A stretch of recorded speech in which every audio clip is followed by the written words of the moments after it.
Prenons nos Bibles dans le livre de Genèse, au chapitre 2.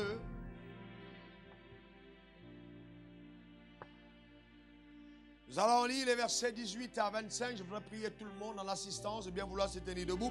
C'est un signe de respect à l'autorité suprême de Dieu révélée au travers de sa parole. Car au commencement était la parole était avec Dieu. C'est cette parole qui s'est faite chair, est venue au milieu de nous, pleine de grâce et de vérité. Et à ceux qui l'ont reçu, cette parole leur a donné le pouvoir de devenir enfants de Dieu.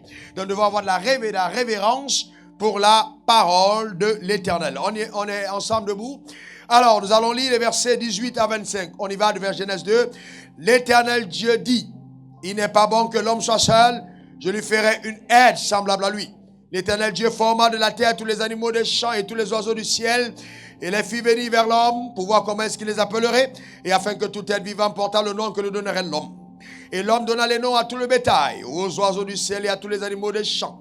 Mais pour l'homme, il ne trouva point d'aide semblable à lui. Alors l'Éternel Dieu fit tomber un profond sommeil sur l'homme, qui s'endormit, prit une de ses côtes et referma la chair à sa place. L'Éternel Dieu forma une femme de la côte qu'il avait prise de l'homme et l'amena vers l'homme. Et l'homme dit, voici cette fois-ci celle qui est os de mes os et chair de ma chair. On l'appellera femme parce qu'elle a été prise de l'homme. C'est pourquoi l'homme quittera son père et sa mère et s'attachera à sa femme et ils deviendront une seule chair. L'homme et sa femme étaient tous deux nus et n'en avaient point honte. Père, merci de bénir ta parole. Merci d'ouvrir notre intelligence et de nous éclairer par les conseils venant de ton trône. Je me dispose au devant de toi comme un simple instrument, comme un vase par lequel tu passes pour instruire la multitude. Oh Dieu, merci pour toute la puissance qui accompagne ta parole, pour restaurer et éclairer, pour bénir et guérir. Ô Éternel, que ton nom soit célébré. Au nom suprême de Jésus, nous avons prié. Et que quelqu'un dise Amen 3 fois. Amen, Amen, Amen. Tu peux t'asseoir dans sa glorieuse présence. Alors, voyez, nous continuons la suite. C'est la suite de notre enseignement du dimanche passé. Et dimanche passé, nous avons vu je veux me marier. Quel homme choisir?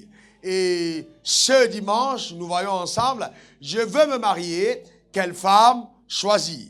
Vous voyez, c'est très important d'abord. D'accord? Voyez, le mariage est une institution divine et nous avons vu que tout ce que Dieu a fait, il a fait afin que nous puissions en jouir. Dieu aime le mariage et il hait le divorce. Donc le mariage vient de Dieu.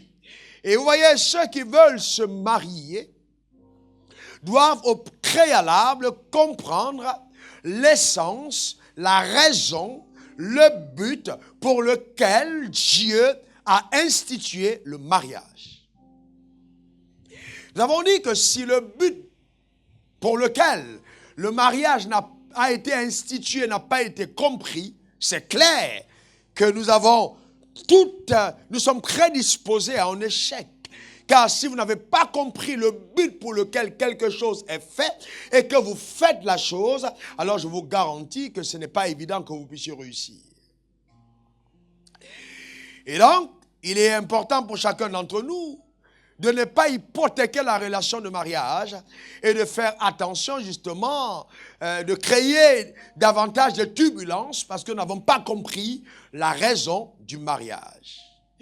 J'insiste et je me redis, on ne se marie pas juste pour avoir des enfants. On ne se marie pas juste parce qu'on n'a plus envie d'être seul. On ne se marie pas parce que quand il pleut, on est seul sous ses draps. Mais on se marie parce qu'il y a un but divin à accomplir au travers du mariage. Merci pour ces quelques amens. Donc, il est important de s'arrêter et d'accorder du temps, de l'importance, justement au mariage. Et vous savez, les fiançailles sont pour le mariage ce que la fondation est pour une maison.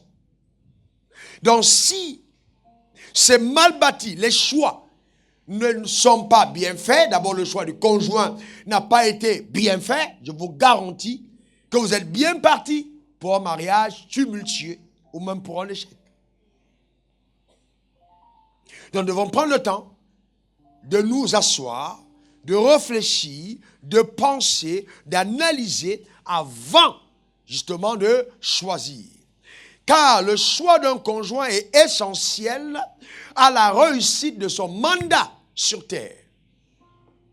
Je reprends pour un homme, le choix d'une femme est essentiel à la réussite du mandat que Dieu t'a assigné. Une femme peut soit t'aider à accélérer dans ta destinée ou alors te retarder et te faire passer à côté des desseins de Dieu pour toi. Vous savez, quand Ève a été sortie et tirée de la côte d'Adam, elle a été pour Adam la femme agréable et fantastique. Mais je vous garantis que l'échec d'Adam est venu de son mariage. Bien qu'elle fût le parfait choix de Dieu pour elle. À plus forte raison, si nous passons à côté du choix. Comment terrible peut être la relation de mariage. Vous savez, on peut choisir aussi, comme je l'ai déjà dit, de ne pas se marier et être heureux. Bien-aimé, le conjoint que Dieu te donne, la femme que Dieu te donne doit être considérée comme un don de Dieu. Mais il ne faut jamais oublier, aucun don de Dieu dans la vie d'un être humain ne remplace Dieu dans cette vie-là. Donc, ce n'est pas ta femme qui sera la source de ta joie, de ta paix, de ton bonheur, de ta prospérité. Non, c'est Dieu.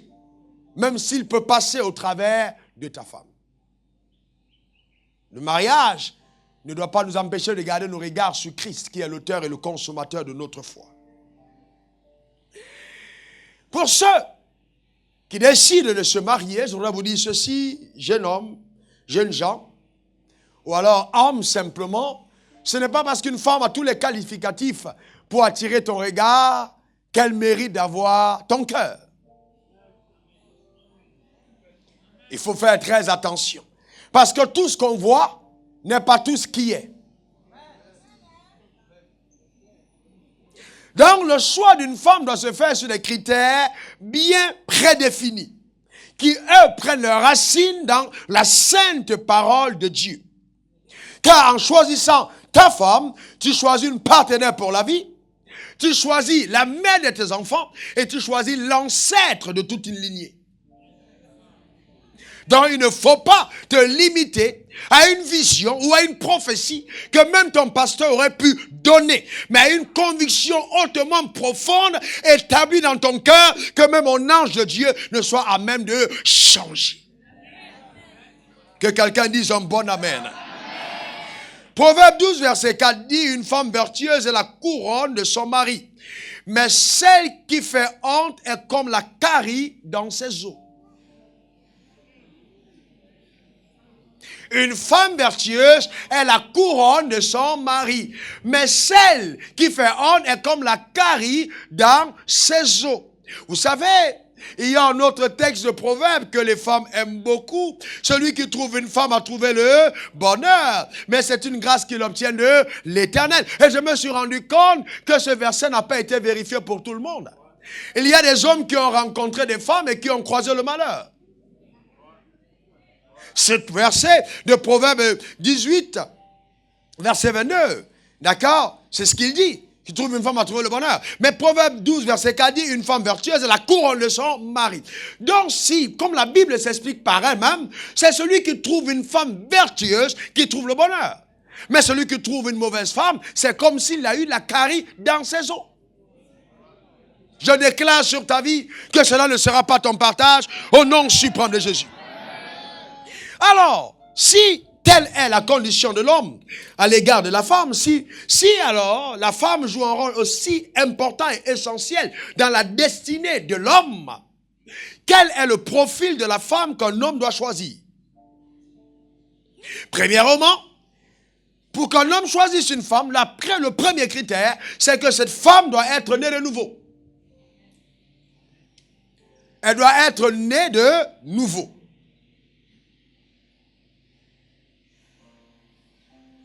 D'accord? C'est très important. Elle doit être née de nouveau. 2 Corinthiens 6, versets 14 à 15. Ne vous mettez pas avec les infidèles sous un joug étranger. Car quel rapport y a-t-il entre la justice et l'iniquité? Qu'y a-t-il de commun entre la lumière et les ténèbres? Quel accord y a-t-il entre Christ et Bélial? Ou quelle part a le fidèle avec l'infidèle? Donc il est important de comprendre que la première base, c'est qu'elle doit être née de nouveau. D'accord? C'est important. Vous voyez, quand Adam était dans le jardin d'Éden, Dieu lui a dit, il n'est pas bon. Il a dit, il n'est pas bon que l'homme soit seul, ce que Dieu s'est dit. Mais Dieu n'a pas donné à l'homme la femme tout de suite. Il a pris le temps, premièrement, de bâtir une relation avec l'homme, que l'homme ait une bonne relation avec Dieu. Ensuite, il a créé les animaux qui fit venir vers l'homme. Et l'homme a nommé les animaux. C'est après ça qu'il a fait tomber l'homme dans un profond sommeil. Ça veut dire que l'homme, pour choisir sa femme, même s'il cherche une femme convertie, doit déjà avoir rempli les critères qui lui permettent de chercher une femme, c'est-à-dire avoir retrouvé un équilibre spirituel et un équilibre matériel ou social. C'est très important. Parce que quand vous choisissez en période d'immaturité, vos choix ressemblent à votre immaturité. Ce sont des choix irréfléchis. Donc le mariage n'est pas pour des gamins, mais pour des hommes. Est-ce que vous me comprenez? C'est très important. Donc l'homme choisit une femme qui est convertie. Une femme qui est née de nouveau. Pas simplement qui va à l'église, mais qui a donné son cœur à Jésus. D'accord? Elle est totalement née de nouveau. Parce que tu ne peux pas être un enfant de Dieu et épouser une fille qui n'appartient pas au royaume de Dieu. Vous devez avoir le même père dans le même royaume. Ça, c'est très important. Très, très important. Et donc, ils vivaient en Éden. Le premier mariage a été béni en Éden. Dieu est celui qui a béni ce mariage. Parce que et Adam et Ève étaient tous deux des enfants de Dieu. La Bible dit, dans Genèse 1, verset 26, 27, lui, Dieu créa l'homme et la femme, et Dieu les bénit, il les a bénis tous les deux. Donc les deux avaient une parfaite relation avec Dieu. Les deux étaient créés à l'image et à la ressemblance de Dieu. Donc il est important pour un homme qui cherche une femme, de trouver une femme qui est comme lui, c'est-à-dire née de nouveau. C'est ce mariage que Dieu a béni au commencement. Les deux étaient enfants de Dieu. Est-ce que quelqu'un comprend de quoi je parle? Amen, c'est très très important. Très important. Maintenant, quelqu'un me dira, mais pasteur, moi je suis né de nouveau maintenant, mais ma femme, elle est païenne, je vais la chasser. Vous savez, bien-aimé, laisse-moi te dire ceci. La Bible est claire là-dessus. Si je suis converti et que ma femme ne l'est pas, et que je me suis converti après le mariage, le processus de salut de ma femme est en marche. Et Dieu m'interdit de faire partir la femme si elle est encore d'accord de rester. Maintenant, je continue. Et c'est clair, c'est ce que la Bible dit. D'accord? C'est clair. La Bible dit dans 1 Corinthiens 7, verset 12, aux autres. Ce n'est pas le Seigneur, c'est moi qui dis. Si un frère a une femme non croyante et qu'elle consente à habiter avec lui, qu'il ne la répudie pas. Qu'est-ce que la Bible a dit? Qu'est-ce que la Bible a dit? Très bien. Maintenant, écoutez-moi attentivement. Et ça, je vais choquer certaines personnes. La Bible a dit, si un frère a une femme non croyante, qu'il ne la répudie pas. On dit un frère. Il est né de nouveau. D'accord? Il ne la répudie pas. La non-croyante peut être sorcière. Elle peut être la reine de la sorcellerie. Mais aussi longtemps qu'elle décide de rester, tu ne vas pas venir dire, pasteur, ma femme est sorcière. La Bible dit, tu ne la répudies pas. Parce qu'une sorcière qui est à l'aise avec un frère, il y a de fortes chances que le frère lui-même. Est-ce que vous comprenez de quoi je parle? Et donc, si le frère est sérieux et croit en Dieu, qu'il laisse le soin à Dieu de convertir la sorcière. Bien aimé, nous avons tous un témoignage. Donc, si ta femme est sorcière et que tu es croyant, la Bible dit, si elle dit je reste, tu ne la chasses pas. Même si tu as trouvé le canari sur le lit, tu lèves les mains vers le ciel, tu bénis ton Dieu. Le combat n'est plus le tien, mais c'est celui de Dieu. Que quelqu'un me dise un bon amen. C'est une parole dure, mais elle est essentielle. J'ai vu même des pasteurs chasser leur femme en disant ma femme est sorcière. Quelle aberration. Quel mensonge. Vous savez, une femme, c'est pas comme une orange. Après l'avoir sucée, on balance le truc dans la poubelle. Non. Non, non, non et encore non. Que quelqu'un dise non. Quand frère en Christ dise non. C'est très important. Vous voyez? C'est très important. Et la femme n'est pas faite pour être balancée comme ça à la poubelle. D'accord? C'est important. Cette femme doit être convertie, née de nouveau, convertie. De deux. D'accord? Cette femme doit aimer Dieu et le craindre. J'insiste, aimer Dieu et le craindre. Matthieu 22, verset 37 dit, tu aimeras le Seigneur, ton Dieu, de tout ton cœur, de toute ton âme, de toute ta force, de toute ta pensée. Donc, il faut épouser une femme qui aime Dieu et qui le craigne. D'accord? C'est important. Matthieu 22, 37. Proverbe 31, 30. La grâce est trompeuse et la beauté est vaine. La femme qui craint l'Éternel, c'est celle qui sera louée. Donc, Dieu dit qu'il est important pour les hommes de comprendre que la grâce est trompeuse et la beauté est vaine. Bien-aimé, tu as épousé Miss Univers. Après 3 mois de mariage, elle n'est plus Miss Univers à tes yeux. Parce que ce que les gens ne voient pas, tu as vu de l'intérieur. Et je te garantis qu'elle ne restera pas Miss Univers toute la vie. Vous savez, souvent les gens vous trompent. Le film, ce n'est pas la réalité. La réalité, c'est que vous vous réveillez le matin et que peut-être elle a bavé la nuit et que les baves sont jusqu'ici. Mais c'est ta femme juste à côté. Est-ce que quelqu'un comprend de quoi je parle? Elle n'est plus dans ses rouges à lèvres. Elle n'est plus dans ses ongles. Elle n'a plus ses tissages derrière. Elle n'est pas dans sa démarche. Mais elle est couchée dans son naturel. Est-ce que quelqu'un comprend de quoi je parle? Est-ce que quelqu'un est avec moi? Et tout ce que les autres ne voient pas, que les tenues cachent, toi tu le vois clairement. Et tu commences à te dire que le jury s'est trompé. Ce n'est pas la Miss Univers. Parce que la beauté est vaine, et la grâce est vaine, la beauté est trompeuse. Est-ce que quelqu'un comprend de quoi je parle? Donc c'est important de comprendre ces choses-là. Donc, il ne s'agit pas d'avoir une sœur qui va à l'église, qui chante dans la chorale, qui est peut-être même qui participe à l'intercession, mais il s'agit d'avoir une femme qui craint Dieu. Parce que je peux servir Dieu sans le craindre. Oui, je peux servir Dieu sans le craindre. Je peux travailler pour Dieu sans avoir le cœur de Dieu. Et ça, c'est les gens aujourd'hui. Donc, il est question, évidemment, de la soumission à l'autorité de cette femme qui est soumise et dont la réputation au milieu des frères et des sœurs témoigne de son intégrité. Bien-aimés, vous avez tout le droit, comme le KGB et la CIA, quand vous allez à la quête de votre femme, de faire des enquêtes préliminaires. Autour de sa maison, de son quartier, poser des questions pour comprendre ce qu'on dit d'elle. Qui elle est vraiment. Ce qu'on voit n'est pas tout ce qui est. Le maquillage physique peut cacher un maquillage spirituel. Donc, il faut faire attention. Est-ce que quelqu'un comprend de quoi je parle? Amen. Est-ce que quelqu'un est avec moi? Donc, c'est très important de savoir. Poser des questions. Poser des questions sur elle.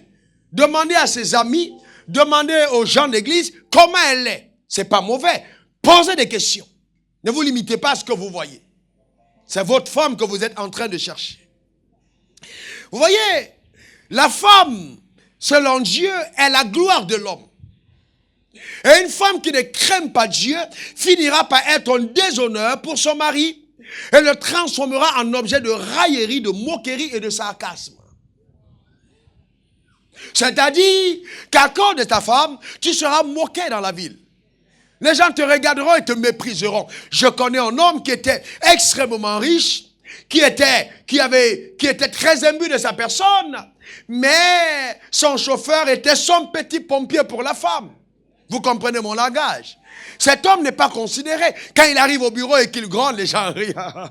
Si tu savais, mon gars, si tu savais ce qui se passe. Vous voyez, vous savez, la femme peut être une très grande pierre d'achoppement pour son mari. C'est pour ça qu'il est important d'avoir une femme qui craint Dieu.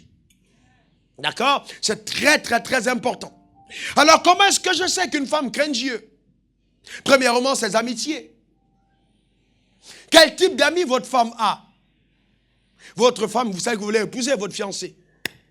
Voyez une fille, quel type d'amis elle a? Est-ce qu'elle a des amis qui sont constamment en train de parler des affaires de Beyoncé? Qui sont en train de parler des affaires de films brésiliens, etc.? Il faut faire attention aux amitiés. Les amitiés sont révélateurs de l'état d'âme et du cœur. D'accord? C'est très important. Faites attention. Vous voyez, il faut faire très attention. Très attention au type d'amitié. Est-ce qu'elle aime les mondanités? Comment est-ce qu'elle réagit devant un clip du monde? Ou comment est-ce que quand les femmes sont habillées d'une certaine manière, comment est-ce qu'elle réagit? Vous savez, une femme qui aime les mondanités finira par être une carie dans sa maison. Je vous garantis. Donc, vous devez faire attention, en tant que frère en Christ, que celle que vous voulez épouser n'aime pas la mondanité. Est-ce que ces conseils sont bibliques, où la parole qui sort de sa bouche est ancrée sur les Écritures? Est-ce qu'elle parle le langage de Dieu? Il y a des gens qui sont à l'église, ils lèvent les mains, mais quand vous les entendez parler dans le monde, c'est de bons pas. Il n'y a rien de Dieu qui sort de leur bouche. Vous voulez savoir quel est le cœur d'un homme? Écoutez ce que la personne dit. Idem pour une femme. Qu'est-ce qui sort de sa bouche? Quel langage elle a? Est-ce qu'elle évoque Dieu? D'accord? Est-ce qu'elle suscite la crainte de Dieu quand vous l'écoutez? Ça, c'est très important. Quand vous choisissez une femme. Est-ce que, par exemple, quand tu l'appelles au téléphone, et puis elle décolle le téléphone et te dit, elle parle avec toi, et puis elle te dit, j'étais en train de prier, et puis elle remet le téléphone. C'est un indicateur que sa foi n'a pas, la crainte de Dieu n'est pas au maximum, parce que quand on prie, on ne décroche pas son téléphone. Est-ce qu'à l'église, je vais dire des choses profondes, hein? Est-ce qu'à l'église, elle aime plus la louange que l'adoration? Il y a des filles à l'église, elles sont dans le show. Quand on dit la louange, vous les voyez, c'est trémoussé quand c'est l'adoration. Elle est là comme ça et tout. Elle prend des notes, elle est à gauche, elle est perdue dans l'adoration. Les gens qui aiment danser à l'église ne dansent pas forcément avec leur cœur. Je peux danser avec ma chair. Mais quelle est l'attitude on a quand l'adoration arrive? Est-ce qu'elle se prosterne? Est-ce que souvent, tu as des petites larmes ruisselées de son visage parce qu'elle est en train de contempler les merveilles de son Dieu? C'est très important. La femme est émotionnelle. Donc dans sa présence, dans la présence de Dieu, on joue quand même. Il faut discerner qu'elle est touchée par sa présence. Amen. C'est très important. Est-ce qu'elle est impliquée dans les choses de Dieu? Est-ce qu'elle est fidèle dans sa dîme et ses offrandes? Est-ce qu'elle apporte ses offrandes avec révérence? Vous voyez, il y a des femmes qui ont tellement de révérence que quand elles arrivent devant le panier, elles s'inclinent avant de donner. C'est un indicateur d'une femme qui a l'âme de la soumission. Parce que Sarah appelait son mari « mon Seigneur ». C'est la culture de la soumission à l'autorité. Oh, que Sarah revienne dans notre assemblée, enseigner aux jeunes filles ce que c'est que la soumission. Alléluia. Elle appelait Abraham son Seigneur. Abraham, qui est allé avec sa servante, était appelé par sa femme mon Seigneur. Pas parce que Abraham était bon, mais parce que Sarah était bonne dans son âme. Vous voyez, si vous ne faites pas attention, d'accord, vous risquez de vivre votre vie dans la culpabilité et votre femme vous fera croire qu'elle n'est pas soumise parce que vous êtes un mauvais mari. La soumission de la femme n'est pas fonction du caractère de l'homme, mais du caractère de la femme en premier. Merci pour ces amens. En disant amen, c'est comme ça que ta femme deviendra. Vous voyez, c'est important. Sa soumission à l'autorité. D'accord? Est-ce qu'elle aime ce que Dieu aime? Parce que toute personne qui aime Dieu finit par aimer ce que Dieu aime. Est-ce qu'elle aime ce que Dieu aime? Est-ce qu'elle passe le temps dans la parole de Dieu? Est-ce qu'elle jeûne souvent? Est-ce qu'elle médite? Est-ce qu'elle t'encourage à prendre des moments dans la prière? Voyez, ça c'est important. Est-ce qu'elle honore ses parents? Principalement, ses rapports avec sa maman. Est-ce qu'elle traite sa maman de sorcière et de vampire? Parce qu'une femme qui déshonore ses parents et méprise l'autorité sera insoumise et querelleuse. Elle te causera une douleur semblable à une carie dentaire insistante. Bien-aimé, je suis pasteur et je puis vous dire que j'ai vu des gens pleurer pour être mariés. C'est possible, bien-aimé. La gestion du mariage, que ce soit homme comme femme, j'ai vu des gens dans la douleur. On a célébré le mariage avec face, mais après c'est la douleur. Pourquoi? Parce que certains préalables ne sont pas bien compris. La Bible dit, Deutéronome 5, verset 16, « Honore ton père et ta mère comme l'Éternel. Ton Dieu te l'a ordonné. » Donc, honorer le père et la mère n'est pas masculin, mais c'est humain. L'homme et la femme doivent honorer leurs parents. Troisième point, et ça aussi c'est très important, est-ce qu'elle te plaît physiquement? Que les hommes disent Amen. Amen. La Bible dit, et l'homme dit, voici celle qui est os de mes os, chair de ma chair, on l'appellera femme parce qu'elle a été prise de l'homme. Il n'a pas dit celle qui est âme de mon âme, esprit de mon esprit. Est-ce que vous voyez? Et aujourd'hui, on voit des gens qui veulent amener des gens à faire des mariages spirituels dans les airs. Mon ami, il faut que la femme te plaise physiquement. Quand Adam s'est réveillé de son sommeil, il n'a pas pu comparer Ève à un guépard ou à un chimpanzé. C'était la chose la plus belle qu'il n'avait jamais vue. Il s'est extasié, il a dit, waouh, enfin, celle qui est os de mes os. Et quand elle était là dans sa démarche, avec les cheveux qu'elle a tirés de l'autre côté, avec son regard, le cœur d'Adam a commencé à boum, boum, boum, boum, boum. Il s'est rendu compte qu'il était face à quelque chose. Amen, d'important. Est-ce que quelqu'un comprend de quoi je parle? Est-ce que quelqu'un est avec moi? Donc, c'est très important. Donc, vous voyez, n'épouse jamais la femme que ta galère te rend capable d'avoir.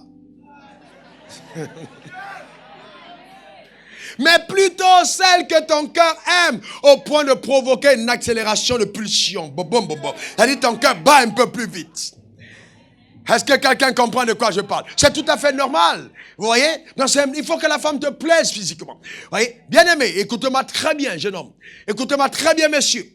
Il y a sur la terre une femme qui va t'admirer comme tu es. Dieu n'est pas bête. Est-ce que quelqu'un comprend? Et que toi, tu vas aimer comme ton cœur le désire. Donc, c'est important de trouver celle-là. D'accord? Donc, c'est important, très important. Parce que le plus grand besoin d'une femme, c'est de se sentir aimée. Donc, si tu prends une femme que ta mère t'a envoyée du village, tu cours le risque de ne pas l'aimer, mais de la supporter. Pour faire plaisir à ta femme. Si tu prends une femme qui t'a été donnée par prophétie, tu la prendras sous la crainte de la loi. En craignant Dieu. Ok, Dieu, je fais ta volonté. Non. Remarquez que Dieu n'a pas imposé Ève à Adam, mais il l'a placé devant Adam. Et Adam a fait le choix. Donc, ce n'est pas à dire, oh, Dieu m'a montré en vision que c'était ma femme. Non. Parce que si tu te maries par vision, tu vas risquer de divorcer par prophétie. Parce que vous serez dans les airs. Est-ce que quelqu'un comprend de quoi je parle? Donc il faut faire attention à ces choses-là. D'accord? Vous voyez, et bien aimé, le plus grand besoin d'une femme, c'est de se sentir aimée. Le désir physique de l'homme pour sa femme est indispensable. Ok? Indispensable. Il faut que l'homme désire sa femme physiquement. Donc cet homme qui aime sa femme doit quand même avoir un certain élan pour elle physiquement. Sinon, à un certain moment même, si la femme ne se rend pas compte qu'elle est physiquement désirée par son mari, elle aura l'impression que son mari ne l'aime pas. Vous devez comprendre qu'on a affaire à une autre catégorie de personnes. Les femmes sont extrêmement spéciales. Qu'elles soient reines, qu'elles soient premier ministre, qu'elles soient juges, qu'elles soient députées, etc. Un compliment, oh maman, t'es belle, ça pénètre toujours quelque part. Même si elle joue la Margaret Thatcher à l'intérieur, ça a pénétré. La femme n'est pas invulnérable aux compliments. Et donc, pour que les compliments soient naturels, pour qu'ils soient automatiques, il faut que votre femme vous plaise. Et que tu puisses dire à ta femme au réveil, oh là là, t'es belle. Je te trouve plus belle quand tu es comme ça que quand tu mets les apparats. Oh non, si les gens pouvaient te voir comme tu es. Tu es juste une femme. Vous savez, c'est très important. Mais pour ça, au-delà, il faut choisir celle que ton cœur désire. Vous voulez que je vous dise une vérité?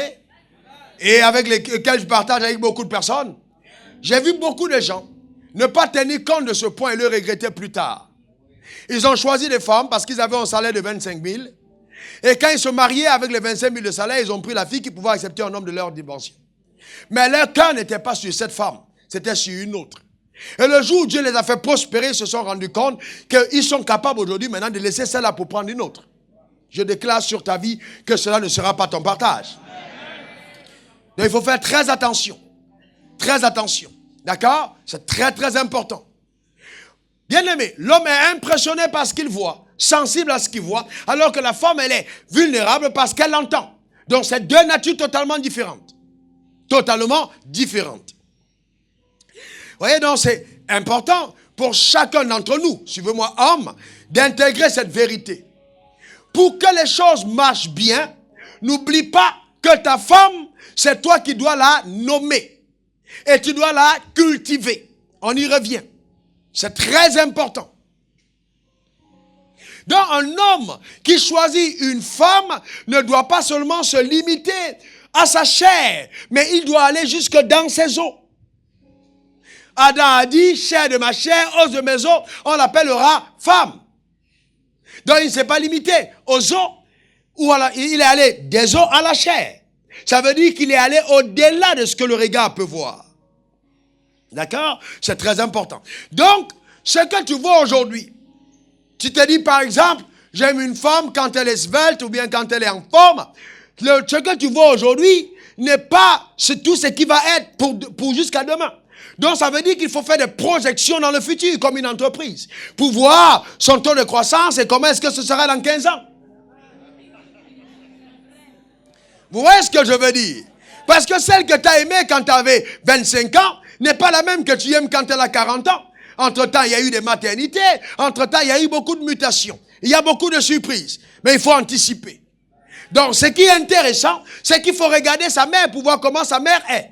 Parce que la fille finit par ressembler à sa mère plus tard. Est-ce que quelqu'un comprend de quoi je parle? Regarde ses tantes tout autour. Et dis-toi que dans le futur, cette femme que j'épouse finira comme ses tantes et sa mère. Donc, regarde bien. Est-ce que quelqu'un est avec moi? Ah, parce que nous sommes dans une société où la télévision a imposé des régimes draconiens et la dame est dans des régimes incroyables et tu ne sais même pas quelle est son histoire. Tu vas chercher parce que pour toi tu te limites à ça et 2 ans plus tard tu te rends compte qu'elle a été bénie et que la grâce de Dieu l'a accompagnée dans tous les domaines. Est-ce que quelqu'un est avec moi? Amen. C'est très important, bien-aimé. Est-ce que quelqu'un me comprend? Oh, dis, je te comprends, pasteur. Donc c'est très important. Et c'est pourquoi, dans le choix d'une femme, les 3 facettes de l'amour doivent intervenir. Premièrement, on a l'amour agapé. On doit aimer sa femme comme on aime une sœur en Christ d'abord. C'est très important. L'amour de Dieu pour cette personne. L'aimer comme une sœur en Christ. Ensuite, il y a le côté éros, qui est un amour qui te porte vers l'érotisme, vers le désir sexuel. Alors c'est l'éros. C'est ça qui va pousser l'homme à s'attacher à sa femme. Et ensuite, nous avons l'amour philéo, qui est un amour qui te donne d'avoir un équilibre entre le désir et la raison. D'accord? Le désir et la raison. Donc, si l'éros te pousse vers une sœur, le philéo te fait réfléchir en disant, ok, attention, est-ce que tu as su que cette sœur remplit les critères que nous avons appris de la part du Seigneur? D'accord? C'est très important. Et c'est quand les 3 sont combinés que la relation est excellente. D'accord? C'est très, très important. Bien-aimés, je vous le dis parce qu'aujourd'hui, vous pouvez chercher à échapper, mais les femmes ont des techniques terribles. D'accord? Tu sais, tu peux être là, t'es agréable, puis le jour de la célébration des noces, on vous dépose dans votre suite royale, et puis la femme te dit, ok, donne-moi 1 minute, chérie, je vais prendre ma douche. Quand elle arrive à la douche, paf, elle enlève la tête, les cheveux qui viennent du Brésil, elle pose par terre, elle enlève le dentier qui vient de la Chili, elle pose par terre, elle enlève les ongles qui viennent de Cuba, elle pose par terre, elle enlève le sourcil qui vient d'Adjamé, elle met par terre, amen. Est-ce que vous comprenez? Donc, amen. Et puis elle revient, chérie. Et toi tu dis non. Amen. Amen. Tu es paniqué, tu te dis non. Amen, non. Est-ce que vous comprenez de quoi je parle? Laissez-moi vous raconter une vraie histoire. Ma femme a fait une belle coiffure une fois et puis tout le monde aimait la coiffure. Et dans la nuit, maintenant, je dors et puis je me réveille, je vois que ce n'est pas la même coiffure sur la tête. Je l'ai réveillée, j'ai dit non, remets ta coiffure. J'aime cette coiffure, reporte. Elle dit, chérie, il fait chaud. J'ai dit, il faut avoir chaud. Moi, je veux te voir comme tu es coiffé. Est-ce que vous comprenez? Amen. C'est anormal qu'elle se balade dans la rue et que tout le monde l'apprécie et couche à côté de moi, elle l'a enlevé. J'ai dit, remets la coiffure. Amen. Est-ce que quelqu'un comprend de quoi je parle? Amen. Donc, bien aimé, c'est des réalités dans le mariage. Amen. Mais pour elle n'est pas dérangée, c'est mon mari, c'est mon chéri, dans tous les cas, il me comprend. Donc même si la tête est comme ça, et tout, j'ai dit non, c'est pas sérieux, c'est pour moi d'abord. Donc laisse-moi la coiffure ici la nuit. On a la clim, laisse la coiffure. On est d'accord? Amen.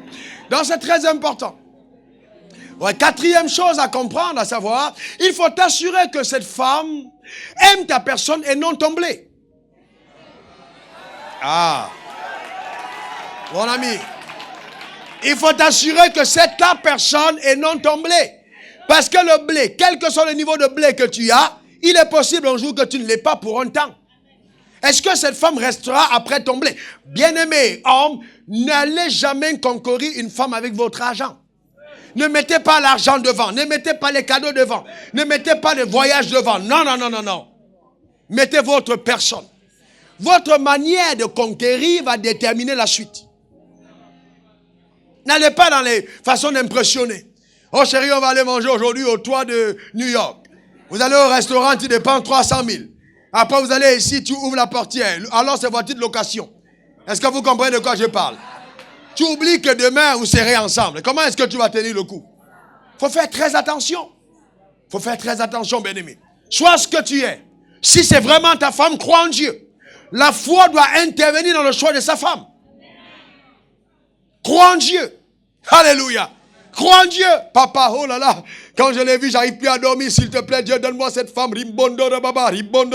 Non, c'est important. Crois en Dieu pour ta femme. Appelle-la par la foi. Sécurise-la par la foi. Rends-la invisible aux yeux des autres par la foi. Parce que c'est ce que tu veux choisir.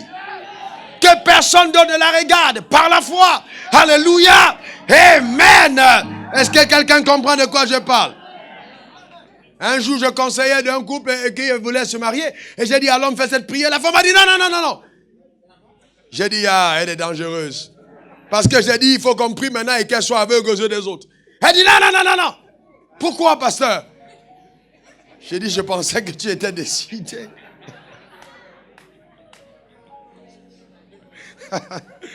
Ah, est-ce que quelqu'un est avec moi? Faut t'assurer qu'elle t'aime pour ta personne et non pour ton blé. D'accord? Parce qu'une femme, qui n'aime pas ta personne ne pourra pas t'admirer, ne pourra pas te respecter. Et c'est le plus grand besoin de l'homme, l'admiration et le respect. Donc si une femme ne t'aime pas pour ta personne, ne te respectera pas. Elle ne va pas t'admirer en tant que personne. Donc ça, c'est essentiel. D'accord? C'est essentiel. Bien-aimé, écoute-moi très bien. La femme va t'aimer pour ce que tu es. Mais c'est aussi vrai que ton blé participe à faire de toi ce que tu es.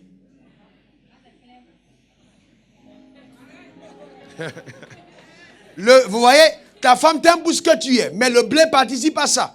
C'est bien, et on dit Alléluia, j'aime Dieu, Alléluia. Et vous entendez qu'il y a eu un coup d'état et puis Dieu a tout perdu, sa puissance, tout est allé chez Satan. Il n'a plus la possibilité de vous envoyer en enfer. Qu'est-ce que vous allez faire? Vous allez aller cogner à la porte de l'enfer pour dire Satan, je crois qu'aujourd'hui on est entre tes mains. Est-ce que vous comprenez? Je vous garantis que si Dieu perd tout et n'est plus capable de nous sauver, il n'y a plus de raison d'aller vers Dieu. Je vous garantis, il faut être sincère.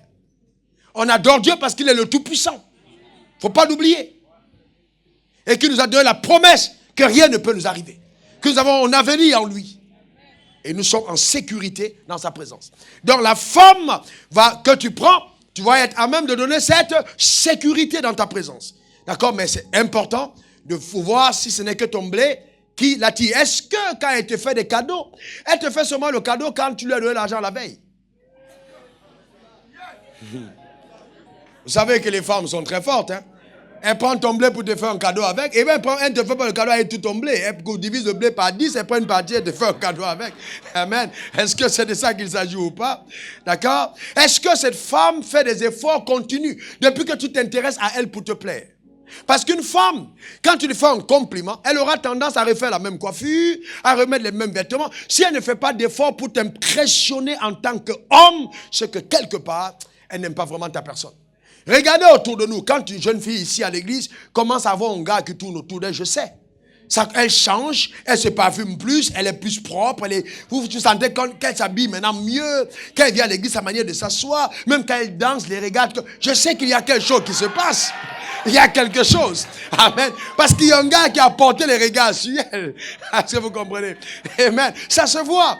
Vous voyez, il y a quelque chose qui se passe parce que le regard est sur sa personne. Cinquième point, est-ce qu'elle s'intéresse à ta vision, à tes rêves et à ton avenir? Est-ce que c'est ce qui l'intéresse? Parce que la femme vient comme une aide. Donc si elle ne s'intéresse pas à ta vision, à ton avenir et à tes rêves, elle ne pourra pas t'aider. Une femme qui n'a pas compris la vision de l'homme qu'elle veut épouser ne pourra pas l'aider et s'intégrer dans son plan de vie. Donc il faut qu'elle comprenne ta vision. Est-ce qu'elle s'intéresse à ça? Ou elle se limite simplement au fait que il y a du bon blé et puis ça va? Non, il faut voir si elle s'intéresse à la vision. Et je voudrais dire ceci, bien aimé, Ange Esther, viens s'il te plaît, regardez, pasteur, venez tous les deux. Voyez, si un homme et une femme se marient, d'accord, vous voyez que ces deux êtres, regardez-moi bien, qui se marient. L'homme doit intégrer qu'il a une tête, la femme a une tête. Donc dans le choix de la femme qu'il fait, il doit tout faire pour être sûr que cette femme qui vient avec sa tête est un apport pour sa vie. D'accord? Donc elle doit apporter quelque chose. Elle doit apporter quelque chose à sa vie. Donc sinon ce n'est pas une aide. Vous savez, au commencement, j'ai étudié la Bible, je me suis rendu compte, la Bible disait, l'homme quittera son père et sa mère s'attachera à sa femme. Mais maintenant, après la chute, comme le désir de la femme se tourne vers le mari, maintenant c'est la femme qui quitte sa famille pour venir vers l'homme. Mais au départ, c'est l'homme qui allait vers la femme. Lisez bien la Bible. Et c'est ainsi que vous voyez les gars comme Jacob qui sont allés rester chez Laban pour eux. Mais c'est l'homme qui partait pour aller chercher la femme. Maintenant, c'est la femme qui quitte. C'est pour ça que c'est de là où est né même les systèmes de matriarcat et tout ça. C'est dans ces pensées qu'ils sont allés. Parce que l'homme partait. Aujourd'hui, après la chute, comme le désir de la femme se tourne vers l'homme et que l'homme domine sur la femme, maintenant c'est la femme qui quitte pour venir vers l'homme. Au départ, il n'en était pas ainsi. D'accord? Donc vous voyez que l'homme doit intégrer que la femme a un cerveau. Et donc si tu veux épouser une femme qui va être une bénie oui-oui, elle ne va rien apporter d'extraordinaire à ta destinée. D'accord? Donc chaque homme doit intégrer que la femme a une intelligence, que la femme réfléchit, que la femme doit apporter quelque chose à sa vision, à l'épanouissement de sa destinée. Elle vient aider dans ce sens-là. Mais qu'est-ce que nos cultures nous ont enseigné? La femme est une ménagère qui a la cuisine pour préparer, etc. Oui, c'est vrai, préparer, prendre soin de la maison, ça fait partie des fonctions de la femme. Mais la femme ne se limite pas à ça. Est-ce que quelqu'un comprend? Vous pouvez vous asseoir. Donc, dans le choix d'une femme, il faut intégrer cette dimension. D'accord? Et ne pas vous limiter à l'influence de la culture. Le point numéro 6, il faut que votre relation, d'accord, ne soit pas toujours conflictuelle. Ne soit pas toujours conflictuelle. Vous êtes en train de vouloir vous marier. Amos 3:3, la Bible dit, 2 personnes marchent-ils ensemble sans être convenues. Mais tout le temps, vous êtes en conflit. Vous êtes toujours en conflit. Ça peut révéler l'opposition de vos âmes. Tu peux aimer quelqu'un, mais vous n'êtes pas fait pour être ensemble. D'accord? Tout le temps, les conflits, les batailles, les ceci, c'est révélateur. D'accord? Vous devez comprendre que les conflits naissent du fait que peut-être vos âmes sont opposées. Vos systèmes de valeurs ne sont pas les mêmes. Donc s'il y a trop de conflits, n'avancez pas. Arrêtez-vous et essayez de régler les conflits. Ce serait terrible de croire qu'on va se marier, maintenant on va régler les conflits dans le mariage. Je vous garantis que vous êtes bien parti pour pouvoir avoir un mariage qui s'écrase. Il faut régler les conflits avant d'entrer dans le mariage. S'il y a des conflits, réglez-les. Vous ne pouvez pas être en période de fiançailles et puis tout le temps, pas là. Ça, c'est pas bon. Là, quelque part, il y a quelque chose qui ne va pas. Point numéro 7, il faut t'assurer que la femme que tu épouses est une femme cultivable et vierge d'identité. Je reprends. Je n'ai pas dit physiquement vierge, j'ai dit identité vierge. Donc, elle est une femme cultivable et vierge d'identité. Qu'est-ce que j'entends par cultivable? Dieu, Adam a dit, voici celle qui est os de mes os, chair de ma chair, on l'appellera femme, parce qu'elle a été prise de l'homme. Genèse 3, verset 20, Adam donna à Ève le nom, donna à sa femme le nom d'Ève, car elle a été prise de tous les vivants. Qui est celui qui a donné le nom à Ève? Est-ce que c'était Dieu? Vous voyez qu'elle avait une identité vierge. Quand elle est venue devant Adam, son identité était vierge. Et donc, elle était encore nommable. On pouvait placer un nom sur sa personne. Et donc, et vous voyez, Dieu a mis l'homme dans le jardin pour que l'homme cultive et que l'homme garde. J'ai vu des gens aujourd'hui, ils cherchent des femmes parfaites. Non, vous n'en trouverez pas. Et d'ailleurs, si vous trouvez une femme qui est en train de flamber jusqu'à une certaine dimension, il y a un homme qui a cultivé. Ouais, parce qu'il ne faut pas attendre que quelqu'un ait cultivé puis que toi tu viens récolter les fruits. Si tu veux voir ta femme belle, radieuse, etc., cultive-la, investis en elle, sème dans son sol, travaille. La femme que tu recherches se trouve dans la femme que Dieu te donne. Elle est en elle. Et souvent, elle n'a pas encore la forme totale. Elle n'a pas encore l'éclat total. Elle n'a pas encore le rayonnement total. Elle n'a pas encore la carrure totale. Mais Dieu te la donne sous forme de sémence. D'accord? Et vous allez vous rendre compte, regardez autour de vous, mesdames, que les hommes ont tendance à prendre des femmes qui ne sont pas très rayonnantes et très dans les chichis pour femmes. Et quand ils veulent s'amuser, c'est les femmes de chichis. Pourquoi? Parce qu'ils ont peur d'une femme qui n'est pas vierge d'identité. La femme a été conçue pour un homme, pas pour plusieurs. Donc si quelqu'un a pris le temps d'investir dedans, de faire d'elle ce qu'elle est aujourd'hui, rayonnante et éclatante, et que toi tu viens, il y a de fortes chances qu'elle te compare toujours à ceux qui t'ont précédé. Parce que l'identité intérieure n'est pas vierge. Ça c'est très profond ce que je suis en train de vous dire. Et ça, c'est la base de beaucoup de problèmes dans les mariages. Je connais des femmes qui sont avec leur mari, mais qui sont liées et attachées à un autre homme. Pourquoi? Parce que c'est l'homme qui l'a nommé. On est soumise à la personne qui nous a nommés. Ce n'est pas pour rien que Adam a nommé tous les animaux. Et quand il parlait aux animaux, les animaux obéissaient. Si tu n'as pas impacté et investi dans la destinée de ta femme, la soumission devient de moins en moins possible. Dans le schéma initial. Il y a quelque chose que l'homme doit apporter. Quand la femme te regarde ou se regarde, elle doit dire, ouh là là, quand je me regarde aujourd'hui, gloire à Dieu pour cet homme que Dieu m'a donné. J'aurais jamais été ce que je suis si cet homme n'était pas venu à mes côtés. Je rends grâce, Seigneur, je te bénis pour cet homme. Ça, c'est ce que l'homme doit rechercher. Un endroit où il doit investir. D'accord? Où il doit s'investir. Investir et s'investir. D'accord? Ta femme est un bon champ d'investissement. Il faut investir et t'investir. Maintenant, ok, point numéro 8, il faut t'assurer que ta femme a le profil d'un ministre de l'Intérieur. Est-ce que les hommes ont compris de quoi je parle? J'ai dit ministre de l'Intérieur. Proverbe 14, verset 1. La femme sage bâtit sa maison. Et la femme insensée la renverse de ses propres mains. Vous avez déjà vu des femmes qui détruisent leur foyer, qui détruisent leur maison. Faites attention, ne trouvez pas de telles femmes.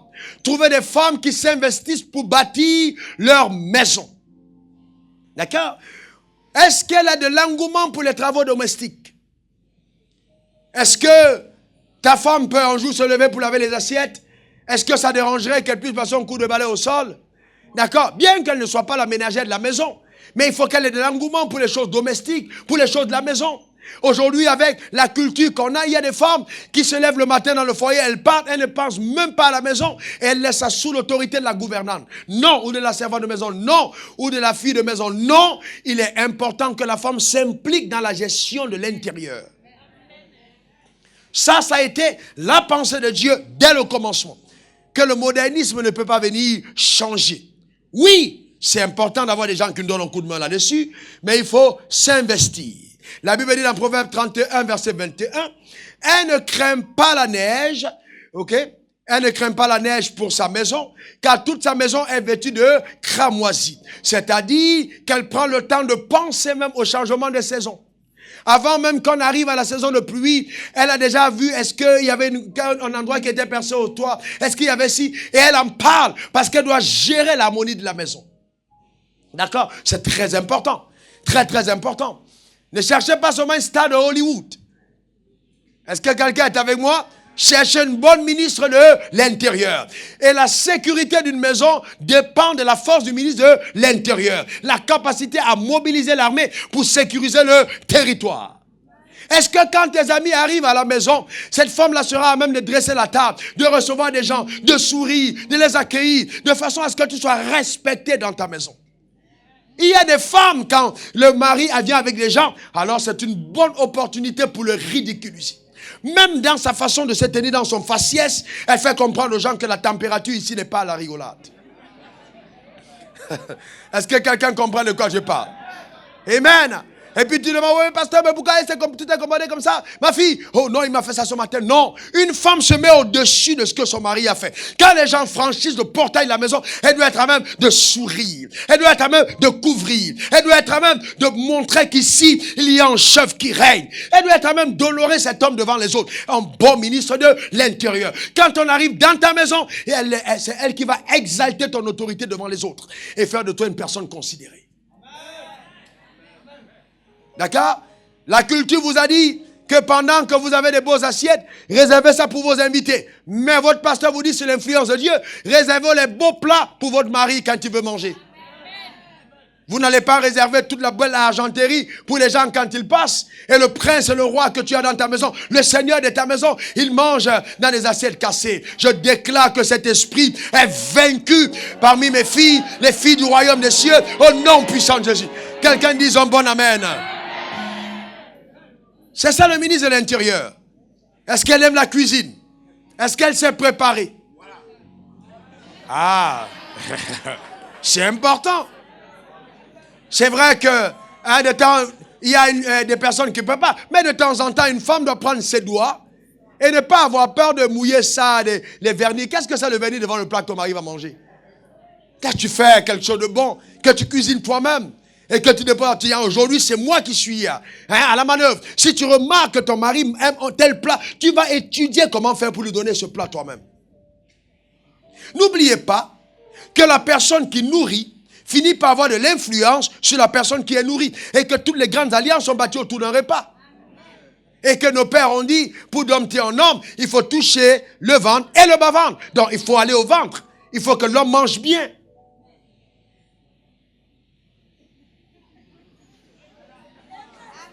Est-ce que vous comprenez de quoi je parle? Ce n'est pas non, chérie, attends, on va aller prendre un ticket poisson ici. Tous les jours, un ticket poisson au quartier. Non, toi aussi quand même. Entre nous, d'accord, c'est important. Il faut que cette femme ait l'âme d'une mère. Même étant fille qu'elle est l'âme d'une mère. 1 Timothée 2, verset 15. Elle sera néanmoins sauvée en devenant mère. Donc elle doit avoir l'âme d'une mère. Une femme qui a le souci de prendre soin des autres. Elle doit avoir l'âme d'une mère. C'est important, bien-aimé. C'est très important. Et point numéro 9, est-ce que vous êtes compatibles? Est-ce que vous êtes compatibles? La compatibilité intellectuelle, financière et sociale. Ne cherchez pas une femme parce que vous avez entendu dire qu'elle a un salaire de 6 millions. Alors que toi-même, tu te cherches dans 400 000. D'accord? Il faut une certaine forme de compatibilité. On en a parlé en insistant la fois dernière. Donc il faut la compatibilité. Maintenant, mes hommes, écoutez-moi bien. Voici les points sur lesquels vous devez parler. J'ai dit bien parler. Avant le mariage, parler de la question de la religion, de la foi. Parler de la question d'argent. Parler de la question de sexe. Discuter. Parce que, attention, vous devez en parler. Je n'ai pas dit pratiquer. La théorie, c'est avant mariage. La pratique, c'est après mariage. D'accord? C'est important. Vous devez en parler. Alors qu'un jour, une dame m'a dit, mais comment est-ce que je fais? Et si maintenant, le jour du mariage, je constate que rien ne se lève. Vous voyez ce que je veux dire? Vous devez en parler. Vous devez pousser, parler de ça, parler, discuter. Vous voyez, c'est très important. Et tous les deux, pour vous deux, vous devez être transparents dans tous les domaines, vous dites la vérité. Parce que ce que vous cachez va réjaillir après. Donc autant le dire avant, clairement. Et voir si la personne continuera à s'engager ou pas. 10e point, d'accord? Est-ce que cette femme est dépensière? Une bonne femme viendra te tirer vers le haut, améliorer ton être. Donc il est important d'épouser une femme qui vient apporter une plus-value à ta vie et non consommer tes ressources. J'appelle ce genre de femmes les braqueuses de destinée. C'est-à-dire qu'elle entre dans ta vie, boum, boum, boum, boum. Tout ce qu'il y a, on braque et puis bon, quand c'est fini, on s'en va. Non. Il faut faire attention. La femme doit pas être extrêmement dépensière. Est-ce qu'elle aime toujours les sorties? Est-ce qu'elle a accro aux marques? Il faut qu'elle ait tous les Gucci, les Chanel, les Dolce Gabbana, les Raoul Wafo, etc. Est-ce que c'est... Parce que vous pensez que je ne suis pas une marque? Vous voyez donc, il faut faire attention à ces affaires de mari. Est-ce que vous voyez ce que je veux dire? Donc une femme, d'accord, qui en est là excessif pour le shopping. Tout le temps, shopping lundi, shopping mardi, shopping mercredi. Ça, vraiment, il y a quelque chose qu'on doit régler. D'accord, il faut faire attention. Est-ce que quelqu'un comprend de quoi je parle? Le shopping, c'est normal, mes frères. Nos femmes doivent faire du shopping parce que ça ne vient pas d'elle, ça vient de Ève. Quand Adam a rencontré Ève, il a pris Ève, il a baladé dans le jardin. Tu as vu cette arbre, tu as vu ci, tu as vu ça. Donc, elles ont gardé le profil des shoppeuses. Mais il faut avoir un shopping équilibré. Est-ce que quelqu'un comprend? Mais le shopping à tous les jours, là, il y a problème. Est-ce que quelqu'un comprend? Je me rappelle un jour, j'ai été appelé chez une dame pour prier pour elle.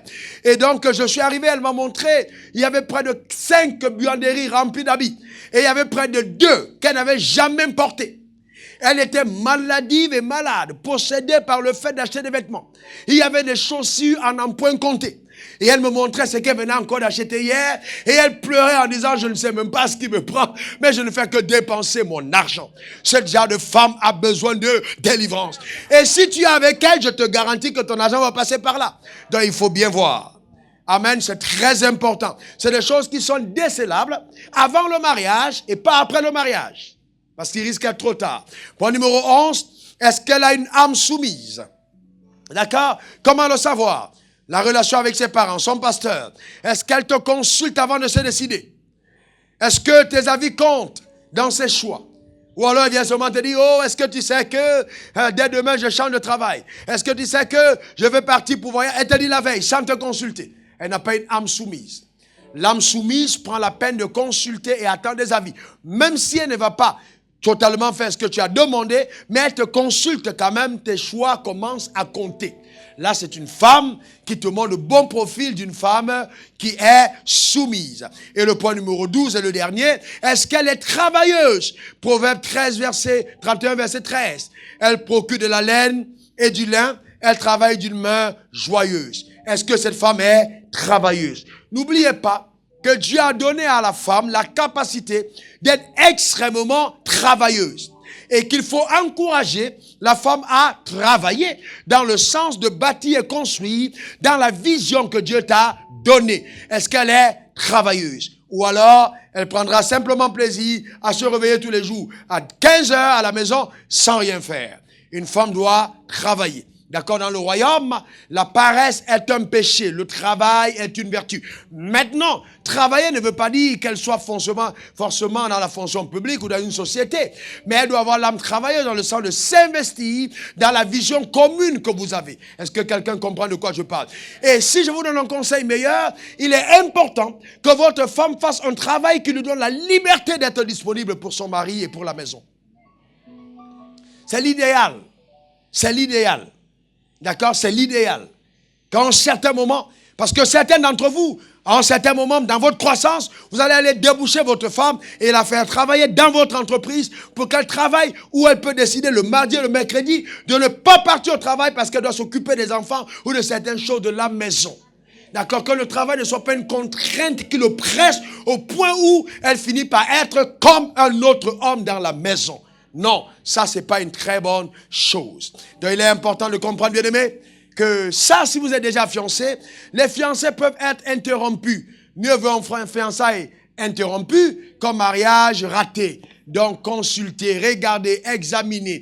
Même si on a annoncé le mariage pour le 5 décembre ou pour la semaine prochaine, si vous vous rendez compte que les critères ne sont pas remplis, vous avez encore le temps de dire, donne-moi le temps de réfléchir. Est-ce que quelqu'un comprend de quoi je parle? Mesdames, j'espère que je ne vous ai pas trop exposé au laser de la vérité. Messieurs, j'ose croire que je vous ai équipé pour être à même de ne pas faire le mauvais choix. Que Dieu vous bénisse richement et que sa main soit sur vos vies pour vous bénir et vous combler au nom suprême de Jésus. Amen.